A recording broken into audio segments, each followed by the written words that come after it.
Hey, what's going on, you kings and queens? So, one fast video for you. I just ask this so often, how to make videos with your phone.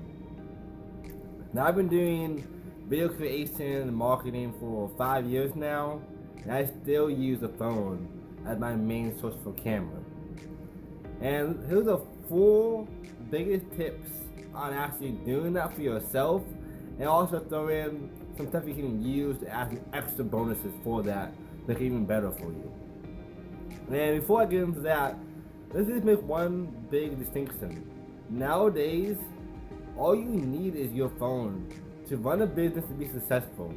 Like, take Tai Lopez for example. He has reached millions and millions of people and gathered millions and millions of dollars all from using a phone. Let that sink in. And one of the biggest tips I have for you, number 1, is just to be authentic and realize, it's more about the content you create, what you're saying, that really matters.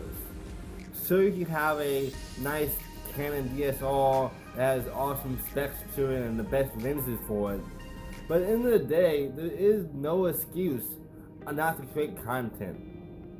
Last year alone, I reached over 500,000 people, and this year I had over 200 hours watched my YouTube channel.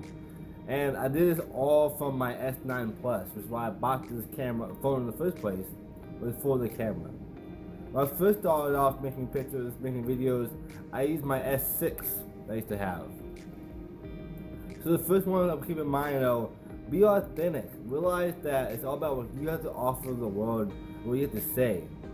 Obviously, tonality and body language and some settings and lights make a difference. But at the end of the day, the biggest thing I can teach you guys and tell you is be authentic.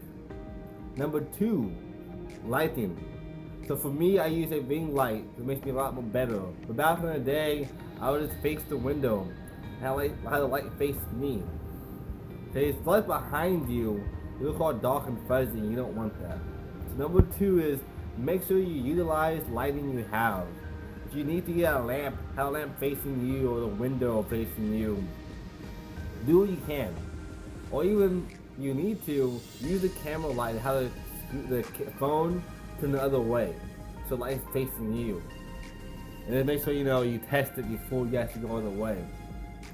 Tip number 3, never have your phone camera up and down. That way, it'll be all black on the sides, and you don't want that. And no one wants to see that kind of content, and it lacks a lot of depth and also professionalism. So whatever you do it, make sure you have it in landscape mode, and you have it face long ways towards you and other things you want to look at.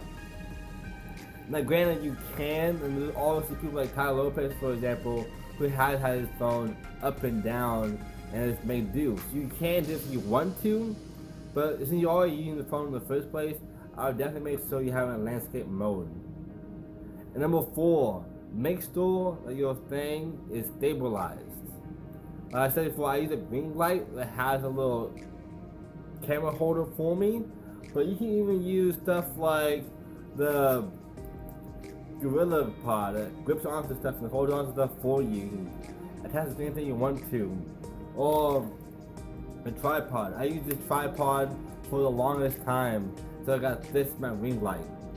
And then if you even want to go that step further, there's people out there who use books as their stand for them, or have a friend hold it for them. Just make sure it's steady and not too shaky. But in the day, like I said, number 1 tip is just be authentic. Do what you have, and people will admire that and actually appreciate what you're doing, what you're sharing, and be inspired with it themselves. It's like, wow, this person is using the phone and it has it on some books, and it's still making amazing content. It'll be a huge thing for you as well. And like I said, when I first started off, I didn't have anything, and I had no idea what I was doing. And now, 5 years later, I'm reaching thousands and thousands of people, all because I took my camera and used it for its full potential. And then as a bonus tip for you, make sure that you're always just obvious, in a quiet place, and have not too much behind you. Have a painting and a tapestry. So for the most part, you just focus on what I'm talking about, what I'm doing. That'd be a huge benefit for you. So drop below, what are you using now? What kind of camera do you have? Or what kind of phone do you have? And let me know, when are you going to post your first video? I'd love to see it and see how it comes along for you and how my tips have helped you. As always, you're all kings and queens. The world is yours. But just remember, it all starts with you. Love you all. Have the best day yet.